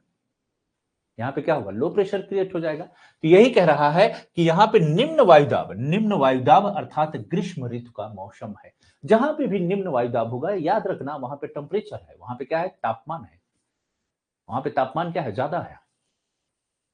इसी समय उत्तरी गोलार्ध में दक्षिणी गोलार्ध की अपेक्षा उच्च वायुदाब, इस समय भारत में कैसा है, उच्च वायुदाब यानी शीत ऋतु है। क्योंकि उत्तरी गोलार्ध यानी भारत को हम ले लेते हैं, उत्तरी गोलार्ध में इसमें क्या है, शीत ऋतु है, ठंडा है, मौसम ठंडा है, तो हवाएं क्या है, भारी हैं। और वो हवाएं नीचे क्या हो रही हैं, उतर रही हैं, भारी होने के कारण अवतलित हो रही हैं। परिणाम स्वरूप हाई प्रेशर क्रिएट हो रहा है इस तल पे। ठीक है, तो क्योंकि कर्क रेखा पर सूर्य की किरणें तिरछी पड़ती हैं। अब कर्क पे क्या पड़ेगा, सूर्य की किरणें क्या पड़ेंगी, तिरछी पड़ती हैं। क्योंकि कर्क रेखा 23.5 डिग्री उत्तरी अक्षांश भारत के लगभग मध्य से होकर गुजरती है। तो आप जानते हो कि जो अगर हम कर्क रेखा जब हम भारत के संदर्भ में पढ़ते हैं तो कर्क रेखा भारत को 2 बराबर भागों में डिवाइड करती है। भारत के लगभग 8 राज्यों से होकर गुजरती है। भारत को 2 बराबर भागों में, एक उष्ण कटिबंधीय क्षेत्र में और एक शीतोष्ण कटिबंधीय क्षेत्र, 2 जलवायु में यह कर्क रेखा भारत को निर्धारित करती है, बांटती है। और जब कर्क रेखा, जब भारत में ठंड का मौसम होगा यानी सूर्य दक्षिणी गोलार्ध की तरफ होगा तो भारत में हाई प्रेशर क्रिएट होगा। बिल्कुल सही बात है। और यहां पे शीत ऋतु होती है। इसलिए इस दौरान उत्तर पश्चिमी भारत में भी उच्च वायुदाब विकसित हो जाता है। तो उत्तर पश्चिमी भारत में क्या है, उच्च वायुदाब विकसित है। उच्च वायुदाब उत्तर भारत का मतलब ये होता है, उत्तर पश्चिमी जो भारत का राजस्थान वाला एरिया है, पश्चिम गुजरात है, राजस्थान है और पूरा थार वाला मरुस्थल है पूरा का, यहाँ हाई प्रेशर बेल्ट क्रिएट हो जाता है। मकर रेखा ब्राजील कहां कहां से ये होकर गुजरती है, तो ये थोड़ा सा आपको ध्यान में रखना है। मकर रेखा ब्राजील है, पराग्वे है, अर्जेंटीना है, चिली है, फ्रेंच है, पोलिनेशिया है यानी फ्रांस के अधीन है, बोत्सवाना है, ऑस्ट्रेलिया है, मेडागास्कर है, मोजाम्बिक है, दक्षिण अफ्रीका है, टोंगा है, नामीबिया से होकर गुजरती है। तो ये थोड़ा सा आपको ध्यान में रखना है। मकर रेखा किन देशों से होकर गुजरती है, तो ब्राजील, पराग्वे, याद रखना है, ब्राजील है, पराग्वे है, Argentina, Chile, French Polynesia, Botswana, Australia, Madagascar, Mozambique, दक्षिण अफ्रीका, टोंगा और नामीबिया से होकर गुजरती है। इसको याद रखना है। क्या करना है, याद रखना है। ये सब क्वेश्चन आते हैं और आरओ में तो बहुत धड़ल्ले से पूछे जाते हैं। 10 देशों से आरओ में बहुत पूछे जाते हैं। ठीक है, तो थोड़ा ध्यान में रखना है। मैच कराने के लिए देता है, क्रम लगाने के लिए देता है, पूछता है कि निम्नलिखित में से कौन सा शामिल नहीं है। ठीक है,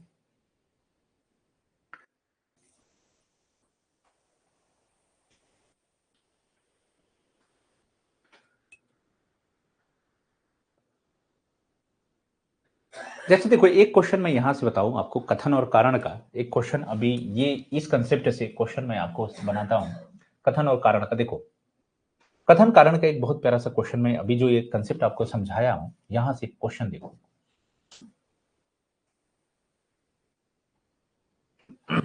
क्वेश्चन क्या है, क्वेश्चन है आपका, नीचे दिए गए कथन और कारण पर विचार करें। नीचे दिए गए कथन एवं कारण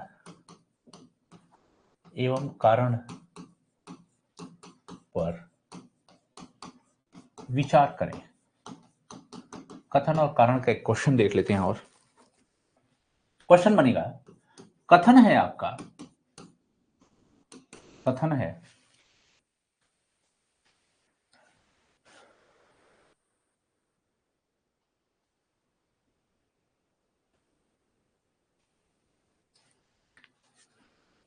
शीत ऋतु में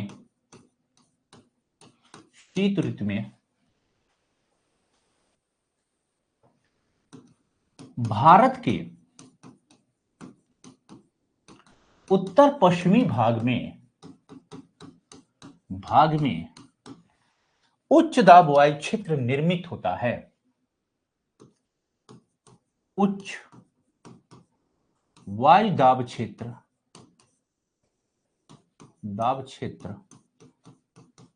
निर्मित होता है।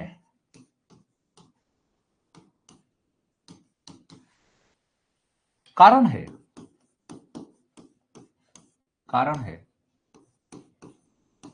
सूर्य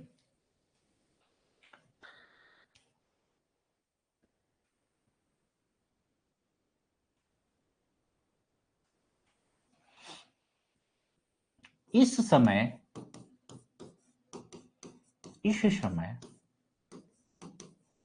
सूर्य कर्क रेखा पर लंबवत चमकता है।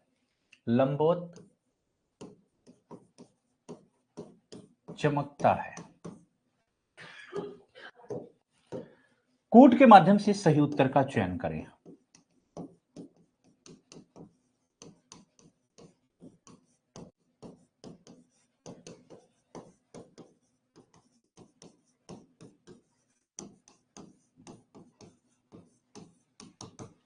चलो बताओ। ए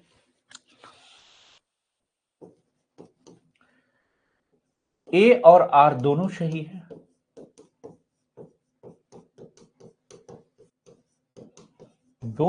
है। आर ए की सही व्याख्या करता है।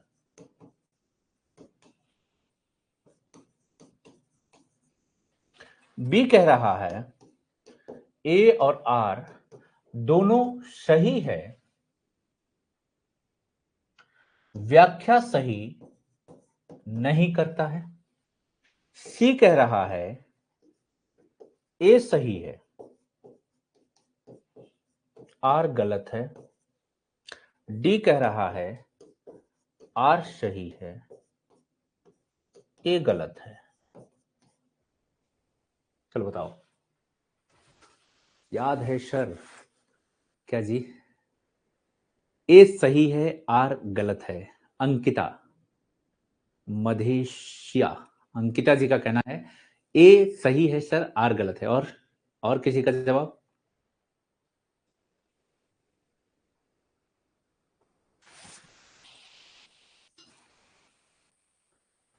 ए सही, आर गलत। अनीता कुमारी,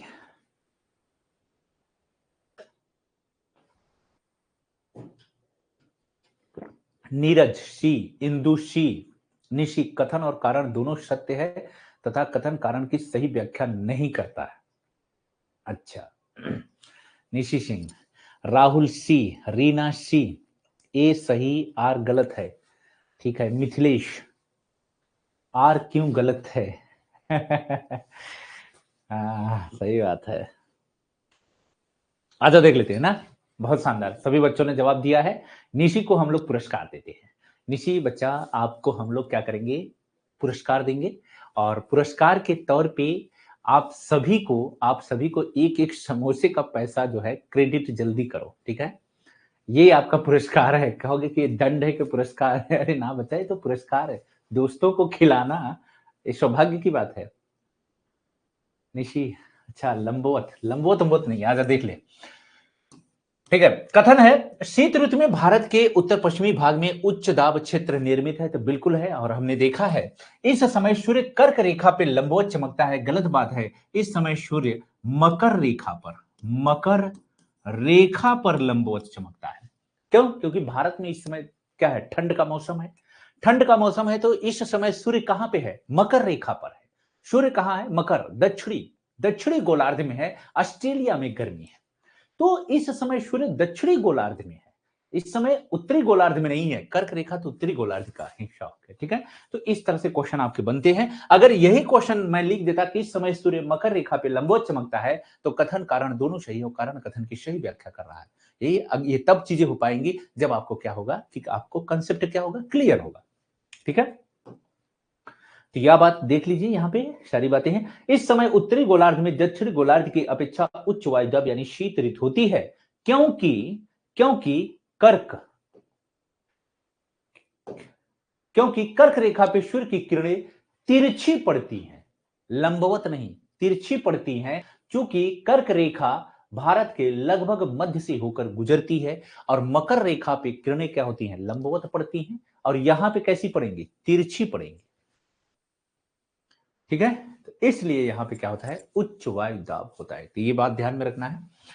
इसलिए इस दौरान उत्तर पश्चिमी भारत में भी उच्च वायु दाब विकसित होता है। मकर रेखा के बारे में हमने देख लिया, सारी बातें हो गई। अच्छा, आगे बढ़ते हैं। दिन और रात, आज दिन और रात के कंसेप्ट को समझ लेते हैं कि असल में दिन रात होता क्यों है, ऋतुएं क्यों होती हैं, तो दिन रात के बारे में चर्चा कर लेते हैं। कंसेप्चुअल चीजें हैं, आज क्वेश्चन बनता है। ये आपकी पृथ्वी है, ये आपकी पृथ्वी है, क्या बच्चा, पृथ्वी है। ये आपका इक्वेटर है, इक्वेटर है। आपका एक्सिस ये है, क्या है, ये आपका एक्सिस है, एक्सिस है, अक्ष है। लेकिन पृथ्वी का झुकाव कैसा है, ये पृथ्वी का झुकाव है। पृथ्वी झुकी हुई है, कितना, 23.5 डिग्री। पृथ्वी क्या होती है बच्चा, झुकी हुई। पृथ्वी अपने एक्सिस पे क्या करती है, घूर्णन करती है, रोटेट होती है। पृथ्वी अपने एक्सिस पे क्या करती है, रोटेट होती है, घूमती है। अब पृथ्वी जब अपने एक्सिस पे घूमती है, तो आपने देखा होगा पृथ्वी 24 घंटे में अपना पूरा एक परिक्रमण पूरा कर लेती है। तो 24 घंटे में अपने एक्सिस पे एक छोर से दूसरे छोर तक पूरा का पूरा क्या करती है, घूम जाती है। एक छोर से पूरे छोर पूरा घूम जाती है 24 घंटे में। इसीलिए आपने देखा होगा कि 24 घंटे, दिन और रात को 12-12 घंटे में डिवाइड किया गया। अब यहां पे दिन और रात क्यों होता है, दिन और रात होने के पीछे कारण क्या है, पृथ्वी का अपने एक्सिस पे जो घूर्णन है, जो परिक्रमण है, वो दिन रात का कारण है। अपने एक्सिस पे जो घूमती है, उसी के कारण क्या होती है, दिन और रात होती है। जैसे एग्जांपल के तौर पे आपने देखा होगा कि बहुत ही सिंपल सा है कि जब सूर्य के जो पक्ष, जो पृथ्वी का भाग सूर्य के सामने होता है, वहां पे दिन होता है, और जो पक्ष, जो पृथ्वी का भाग सूर्य के सामने नहीं होता है, वहां पे रात होता है।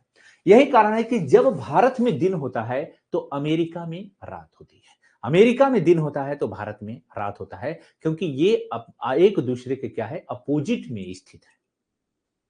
तो जब भारत पे सूर्य की किरणें पड़ती हैं तो भारत में दिन होता है, लेकिन भारत, जैसे समझिए, ऐसे समझिए, ये मेरा हाथ है, इधर भारत है और इधर आपका अमेरिका है, अपोजिट में है। यहां पे जब ये भाग सूर्य के सामने होगा और सूर्य की किरणें पड़ेंगी इस पे, तो यहां पूरे के पूरे एरिया में दिन होगा, लेकिन इस भाग में क्या होगा, छाया होगा। यहां पे सूर्य की किरणें नहीं पड़ती हैं, यहां पे क्या हो जाएगा, रात हो जाएगा।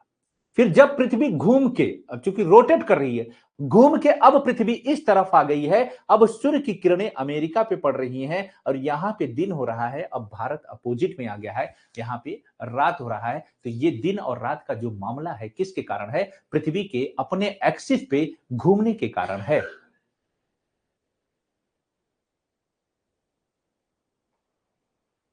Right, okay. तो ये बात हमने देखा कि अपने एक्सिस पे घूर्णन के कारण, घूर्णन के कारण क्या होता है, दिन और रात होता है। दिन और रात का वजह क्या है, पृथ्वी का अपने एक्सिस पे घूर्णन। एक होता है ऋतु परिवर्तन, जैसे शीत ऋतु, ग्रीष्म ऋतु, वर्षा ऋतु। ये कब क्यों आता है, ये होता है शीत ऋतु या ग्रीष्म जो ऋतु होता है, ये होता है पृथ्वी का सूर्य के चारों तरफ जो परिक्रमण है उसका।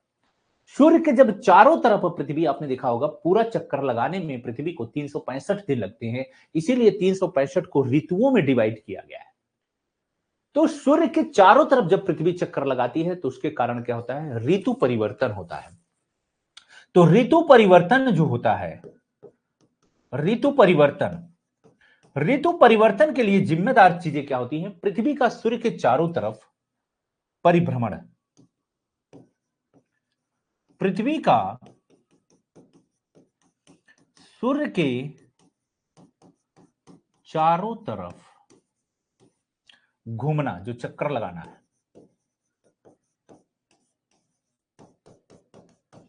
ये ऋतु परिवर्तन के लिए जिम्मेदार होता है। आज देख लेते हैं क्या बातें इसमें दी गई हैं। पृथ्वी सौरमंडल में दो प्रकार से गति करती है, एक घूर्णन गति होती है जो कि इसकी दैनिक गति होती है, घूर्णन गति होती है, और दूसरा परिक्रमण गति, रिवोल्यूशनरी होती है। ठीक है, दो गतियां होती हैं। इसे वार्षिक गति भी कहा जाता है। किसे? परिक्रमण को वार्षिक गति, घूर्णन होता है।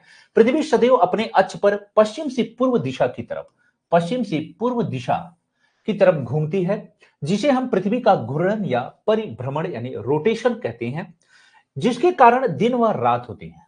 तो पृथ्वी के घूर्णन के कारण या परिभ्रमण के कारण यानी रोटेशन के कारण दिन और रात होता है। तो घूर्णन यानी परिभ्रमण के कारण दिन और रात होता है। पृथ्वी अपने अक्ष पर 23 साढ़े 23 डिग्री क्या होती है? झुकी है, इसलिए सदैव दिन रात बराबर नहीं होते। तो दिन रात पृथ्वी पे सदैव बराबर नहीं होते, क्योंकि पृथ्वी अपने एक्सिस पे, मैंने पहले दिखाया, 23.5 डिग्री झुकी हुई है। 23.5 डिग्री अगर पृथ्वी झुकी नहीं होती तो दिन रात हमेशा बराबर होती, 12 घंटे का दिन होता और 12 घंटे की रात होती। लेकिन ऐसा नहीं है। पृथ्वी पे दिन रात क्यों होते हैं? पृथ्वी अपने एक्सिस पे घूमती है, घूर्णन रोटेशन के कारण होते हैं। लेकिन दिन रात बराबर क्यों नहीं होते? दिन रात बराबर नहीं होते क्यों? पृथ्वी 23.5 डिग्री अपने एक्सिस पे जो झुकी है, परिणाम स्वरूप दिन रात बराबर नहीं होते। जब सूर्य कर्क की तरफ होगा तो कर्क रेखा पे दिन बड़ा होगा, यानी जब सूर्य उत्तरी गोलार्ध में होता है तो दिन बड़ा और रातें छोटी होती हैं। जब सूर्य मकर रेखा यानी दक्षिणी गोलार्ध में होता है तो दक्षिणी गोलार्ध में दिन बड़ा और रातें छोटी होती हैं। ठीक है, तो इसलिए दिन रात बराबर नहीं होता। अब सवाल उठता है कि दिन रात बराबर फिर कहां होता है? तो दिन रात बराबर होता है इक्वेटर पे, भूमध्य रेखा पे दिन रात बराबर होता है।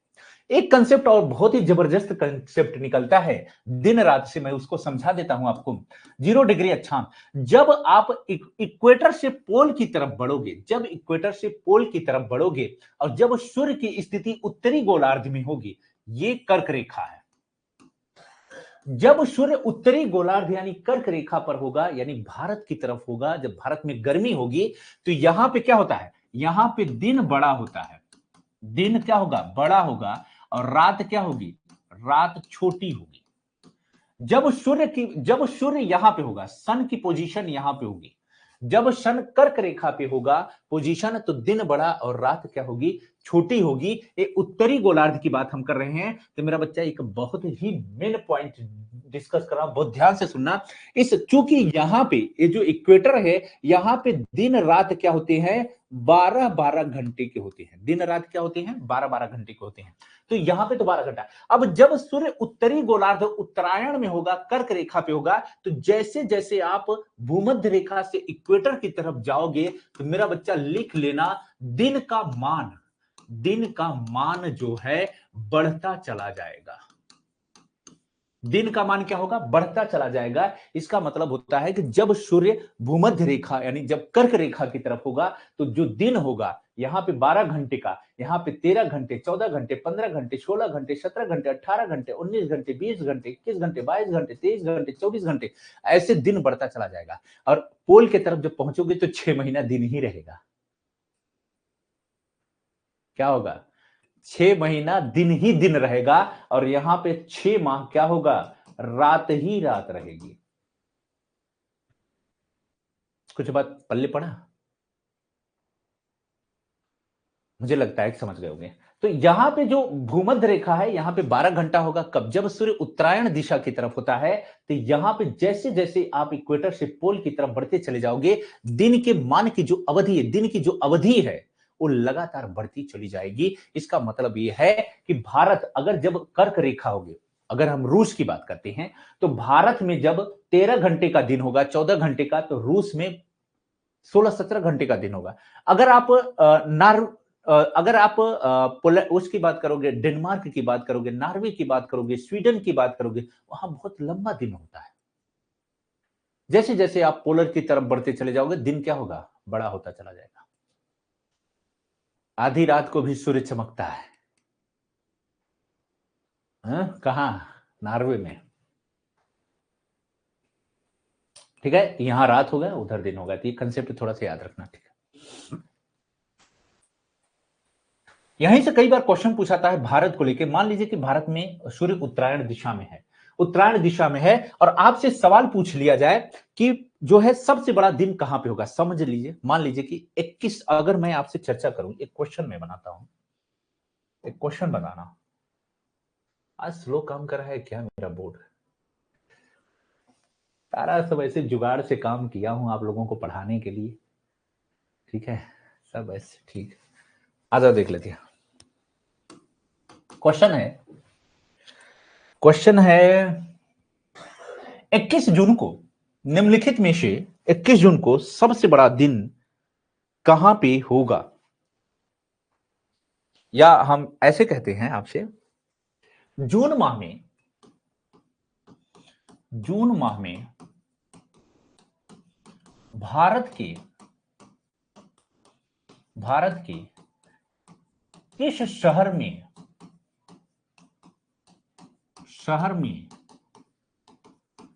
सबसे बड़ा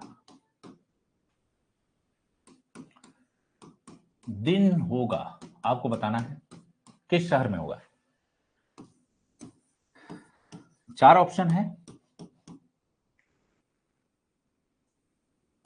बेंगलुरु,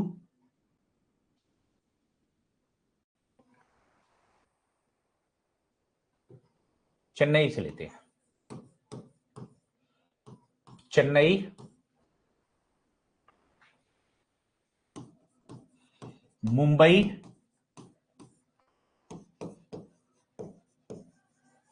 दिल्ली,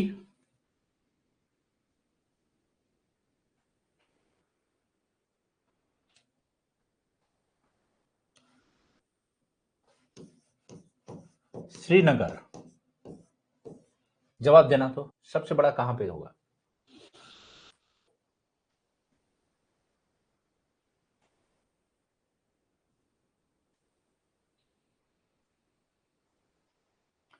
बताना इसका, जून माह में भारत के लिए किस शहर में सबसे बड़ा दिन होगा? चेन्नई, मुंबई, दिल्ली, श्रीनगर।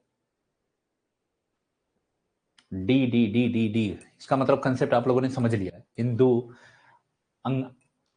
अनिदिता, क्या नाम है, अंकिता, निशी, डी पर राइट, सही बात है। परमिता, सभी का सही जवाब आ गया, डी राइट आंसर। सबसे बड़ा दिन यहां पे होगा, ठीक है। बस इतना ही समझाना था मुझे कि आप समझ गए कि मैं कहना क्या चाहता था, कंसेप्ट क्या था, ठीक है, आपने समझ लिया, ठीक है। अब देखो यहां पे हमने देखा कि पृथ्वी पश्चिम से पूर्व दिशा में घूमती है। आपको कैसे पता चला कि पृथ्वी पश्चिम से पूर्व दिशा में सदैव घूमती है? कैसे पता चला? देखो बहुत अच्छा एग्जांपल है, जब आप बस में बैठते हो, किसी भी गाड़ी में आप बैठते हो, तो आप मान लीजिए कि आपने बस में आप बस में बैठे हो, ये आपका बस है, या आप बस में बैठे हो, बस में, और बस की ये दिशा है, और ये आप खिड़की के पास बैठ के बाहर देख रहे हो, और ये जो पेड़ पौधे हैं, जो मकान है, पेड़ पौधे मकान, इनकी गति इस दिशा में जाती है, हमेशा किस दिशा में? अपोजिट दिशा में। जब आप इस दिशा में जा रहे हो तो पेड़ पौधों को ऐसा लगता है कि पेड़ पौधे पीछे की तरफ भाग रहे हैं।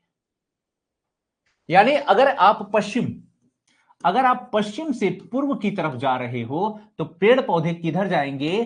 पूर्व से पश्चिम की तरफ जाएंगे। किधर जाएंगे? पूर्व से पश्चिम की अपोजिट दिशा में जाएंगे। अब आ जाओ, अब ये बात, अगर इसे हम क्या ले लेते हैं? सूर्य ले लेते हैं। यहां पे हमने क्या ले लिया? सन। सूर्य सदैव कहां निकलता है? आप कहते हो कि सूर्य सदैव पूरब में निकलता है। सूर्य सदैव पूरब में निकलता है और पश्चिम में अस्त होता है। तो सूर्य की गति अगर पूरब से पश्चिम है, अगर सूर्य की गति पूरब से पश्चिम है, तो इसका मतलब पृथ्वी की घूर्णन की गति क्या होगी? पश्चिम से पूरब होगी। तो पृथ्वी की गति सदैव कैसी है? पश्चिम से पूरब है, पश्चिम से पूरब की दिशा में घूमती है, ठीक है। घूर्णन और परिभ्रमण करती है, जिसके कारण दिन व रात होते हैं। किसके कारण? दिन और रात होते हैं। पृथ्वी अपने अक्ष पे 23.5 झुकी है, इसलिए सदैव दिन रात बराबर नहीं होती हैं। सदैव दिन रात बराबर नहीं होते हैं।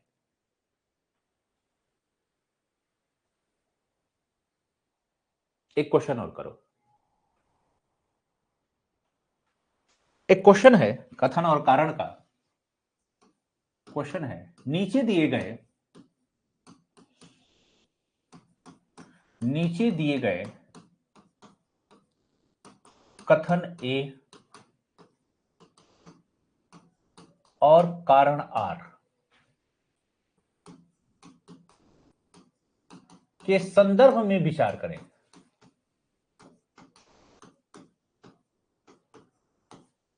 संदर्भ में क्या करना है? विचार करें। कथन है, कथन है।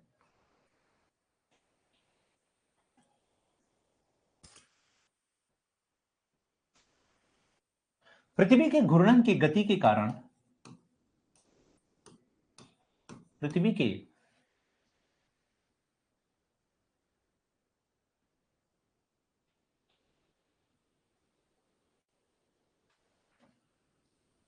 घूर्णन की गति के कारण, थोड़ा सा टफ क्वेश्चन है। पृथ्वी के घूर्णन की गति के कारण दिन रात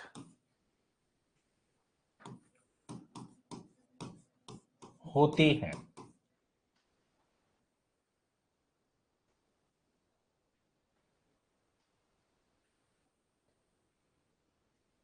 एक क्वेश्चन थोड़ा सा और अच्छा बनाता हूं। चलो, ये क्वेश्चन थोड़ा सा ज्यादा टेढ़ा मेढ़ा हो जाएगा। एक क्वेश्चन दूसरा बनाता हूं।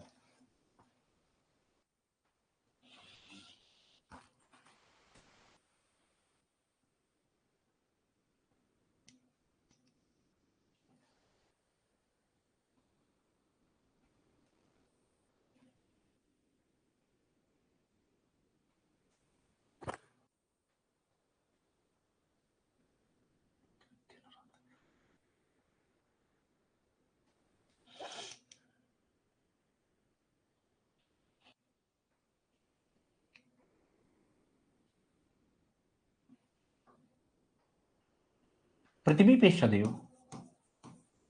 पृथ्वी पर दिन रात, पृथ्वी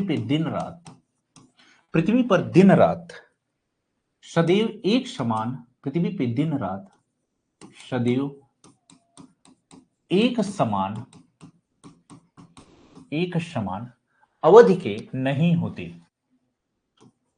एक समान अवधि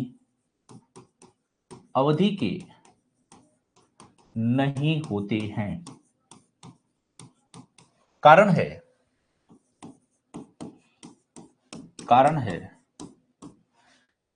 पृथ्वी अपने एक्सिस पे, पृथ्वी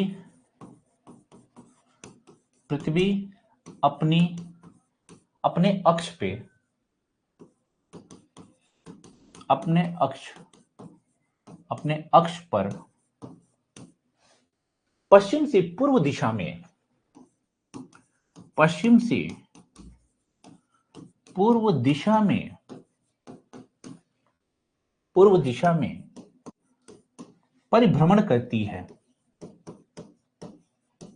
परिभ्रमण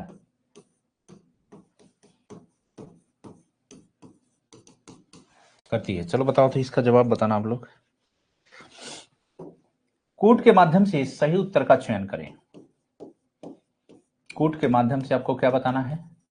सही उत्तर बताना है। ए बताना है।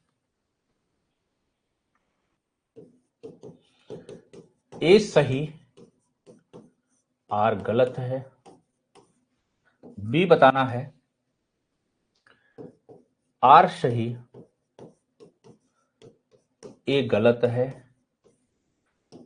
सी बताना है ए आर दोनों सही, ए आर दोनों सही है, परंतु आर ए का सही व्याख्या नहीं करता। परंतु आर ए की सही व्याख्या नहीं करता, सही व्याख्या नहीं करता। डी कह रहा है ए आर दोनों सही है, परंतु आर ए की सही व्याख्या करता है। चलो बताओ, बहुत अच्छा सा प्रश्न है, थोड़ा सा दिमाग लगाना, हल्का सा प्रश्न को मैंने घुमा दिया है।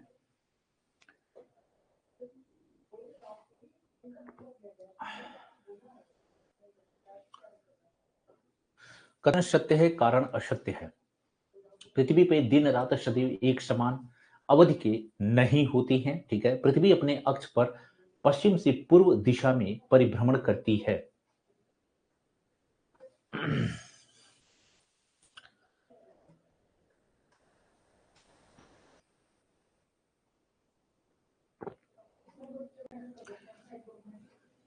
इंदु गुप्ता, ए सही है, ए सही परंतु आर गलत है, ए सही परंतु आर गलत है।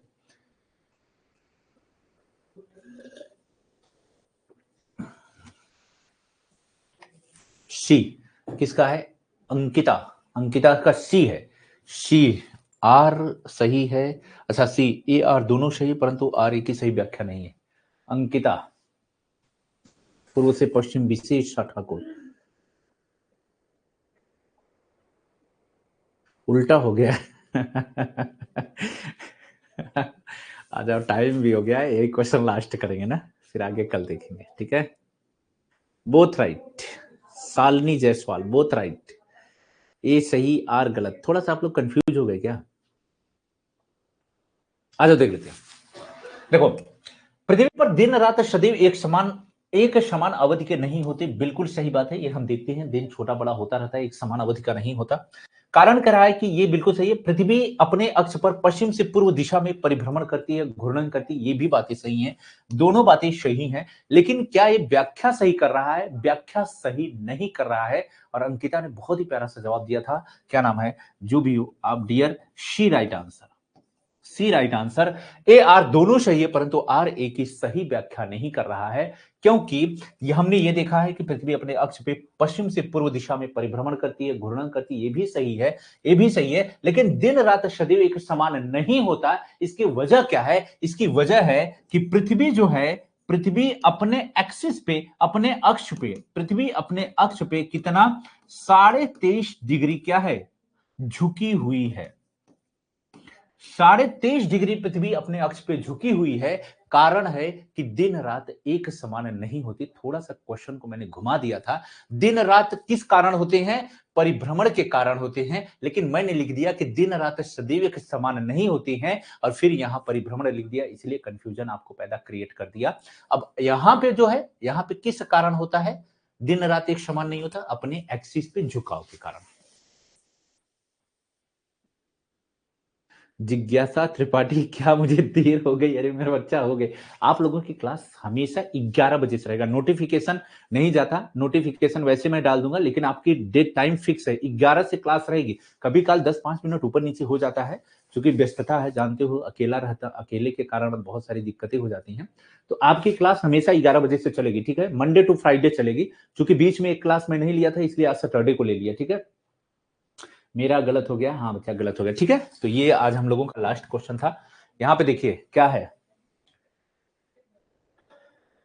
यहाँ पे पृथ्वी की गति है, पृथ्वी सदैव अपने अक्ष पे पश्चिम से पूर्व दिशा में घूमती है, ये लाइन मैंने लिया था, जिसे पृथ्वी का घूर्णन या परिभ्रमण कहते हैं। इसी कारण दिन रात होती है। तो दिन रात का वजह ये है, लेकिन पृथ्वी अपने अक्ष पर 23.5 डिग्री झुकी है, इसलिए सदैव दिन रात बराबर नहीं होते। तो हमने लिखा है कि सदैव पृथ्वी पे दिन रात बराबर नहीं होते। कारण क्या है? कारण है कि पृथ्वी 23.5 डिग्री अपने अक्ष पे झुकी हुई है। तो ये सही आंसर था, कारण। लेकिन मैंने ये लाइन शामिल किया था, ठीक है, ओके। तो आज हम लोग यहीं तक देखेंगे, कल इसके आगे, ठीक है बच्चा। विश्वत रेखा, चलो इसको थोड़ा सा बच रहा है, इसको कल देख लेंगे, ठीक है। ये सब क्वेश्चन आते हैं यहां से, पृथ्वी की उत्पत्ति आ जाए, ठीक है, ओके। कल यहां से इसके आगे हम लोग क्या देखेंगे, कल देखेंगे, ठीक है बच्चा। किस पेज पे हैं हम?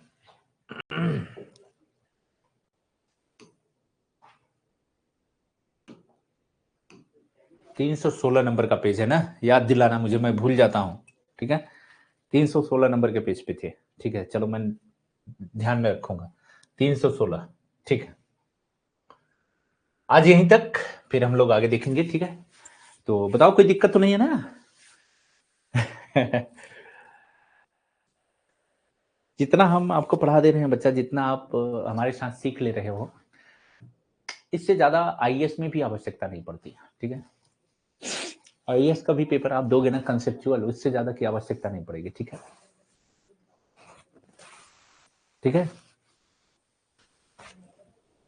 नेक्स्ट क्लास कब होगी जिज्ञासा मेरा बच्चा? नेक्स्ट क्लास मंडे को होगी, सोमवार को 11 बजे से, सोमवार को 11 बजे से, ठीक है।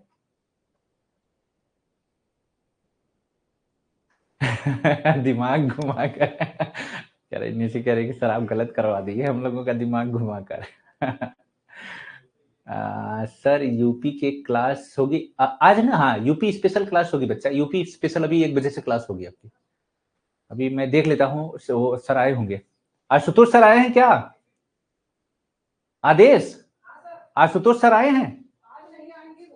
अच्छा कहीं गए हैं क्या? अच्छा बच्चा आज नहीं, सोमवार को होगी। एक्चुअल में उनके कुछ रिलेटिव आए हैं घर से, एम्स में गए, ठीक है। तो उनके कुछ रिलेटिव आए हैं और उनकी तबीयत खराब थी, एम्स में एडमिट है।